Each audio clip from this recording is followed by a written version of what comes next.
enkofo we pa momra Ghana na momehwe Ghana for eye futuo na mde bema mo ebi ambaka Kusi Boafo meboa mo betimi akobi akwa akohwe bi Southern Sudan osu meme na to Forson doctor at to Forson unya o doctorate in nche nti am say wunnim how to use it what you say me nya me doctorate first time ma me am fan frame second time ma me am frame third time na ya na bobo so nkakanka still I won't mempe na ya na binu mo efefa edidwa wo mu anum na wo mo de nenam na me ye doctor no re tia say we see na o na atebrofo ato Forson ebi kura me chata na unu ko what you say Mr. Menka said doctorate in the but what I can tell you, sir, be professional enough. Sometimes a leader, my advice to you,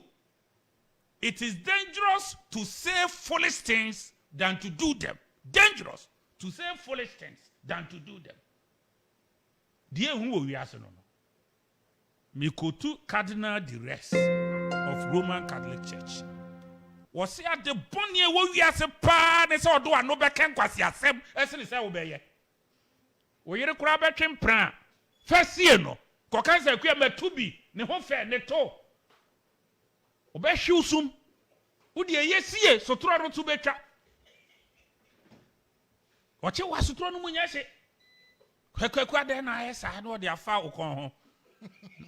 na wo kon na se ya matubi he wo ba to pa nie wo nanantu hemi hu bida wanu kurensi na sotoro no ko etu ye minister uye leader uye obia anu etofom say team untimi mfa na so dia we honorable anything happen wanu out the beka eno na nkrofo de beka asem na anu ye na eyi wo say oni economic guru obaya fe na wo kof chiretum wa ne sampa ne hye so unim de ntira ku baaye unim de ntire call first IMF wa hwehwem o de no an se ye agya wo na de ko ya wo atiko no an se wo ko se ya se de articulate atifiri tu de uni break bia se me de me to Forson imagine ha nya ndisi na ye wo u de bia ya soma ye soma wo na wo kwa e bia soma fo ntomra e du kwa de open na aka no but you are too matured for some of these things ka we de nkajai nanka fashion microphone no bi ano politics yeta yen adwumifuo wom na use wom for foolish occasions so wom enyusu na wom emfanya adwuma nyansani te no awo dimini atiko kokan we ada nsem no wom keka bebre no yesi nya adwumifuo na manufacture enyansafo de manufacture ensem no na adwumifuo asoa akoton ni abro won wo di sun aba ba bia wadro no wo ben empaninie wo wonimdie but mesrew nya de nyina niema nyina na ye hyehye de soa ekoton nya nam nyina na ye paye me ma pai namda na me ton akrante ma siesie ne fa de che ma hyehye odwan so die ni oyuo nso so die ni our pine so ne duru preko so me pai ni nyina na ka auto incumbent so na incumbent ka say ade yanya ye kro mo twantro se aye nti ya hwe ni ekoya ye ho be kire na omo so yire omo ho eye in as much as me, I don't endorse that no sa na omo tie wo be ye ne den de so wa no o se chi nya ofe kra ho na otafre na ye ma Ghana entimi enkore ni the time say Ghana youth must rise must rise for patriotism no ye hwe nipa wo ye boama fo o mo manum no mum yen support o na yinya amoaman fo no now okuje to abrakwa wo kasa young boy through politics what's our men now I pray say justice will work on this video. Now okuje to abrakwa court A7 in a video what to actually butu no ewa ya mamre ne amane mu no so ohene esoma no de ne poma soma ba na udidi chia me atem a eti se de ohene ni gina wanim na udidi na atem enti se fia so snega ye de ne court na se court no contempt because we are disrespecting court. This is the highest form of disrespect one can render onto the court of Ghana, Supreme Court of Ghana. Say yeah, this someone abrel no aje no butu atim chacha mitieti aso. Enti mumma mranya adwuma na monchi okuje to abra kwa mfantum. Saa de na ekoso wo Ghana na ekoso politician mu dia emra twem no ma omabubu mra na pre. Afia so asnega so ye nipa. Free me a krante empanyifo sese wo Kusi katua ene free wa krante nam na wo sa atam de akwa no Ghana youth you see enkokora ne de Ghana mabunu omabo mo bra wi o in fact me ne wo mienu ena Ghana aduru amaye na ye mamu ena omo ye Ghana dachi what legacy are you living behind